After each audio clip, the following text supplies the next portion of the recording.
ก็เป็นบ้านนาฝนตกมาแล้วก็มีของกินจำพวกของเกิดในดินจัดมาเป็นของกินคือเห็ดต่างๆเห็ดพวกเห็ดก็เห็ดไข่ดอกใหญ่ๆคือเห็ดกระด้างที่ปลูกเขาเรียกเห็ดฟาง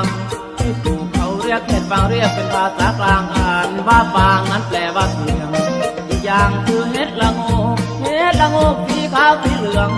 บ้านนอกกิ่งเห็ดหอมปานในภัตตาคารต้มยำเห็ดเฟียงตัวว่าเนื้อปลาจับเรืองเอาเห็ดเฟียงฝังแซ่บปล่อยลงตุ่มเปิดฟังเกิดเรื่องของกบสาวขุดกบควันเรื่องเติมดังเปิดฟังเกิดเรื่องของทนขวางมือย้อนตุ่มตาตุ่มตักผู้สาวตีของน้ำดังมาตุ่มเตินพระยาสีเอิญเห็นเจ้าผู้สวยเห็นเจ้าผู้งามลำลานอยากขอตามลองเบิ่งทั้งจังพออยากขอย่อเบิ่งดีอยากขอย่อเบิ่งดี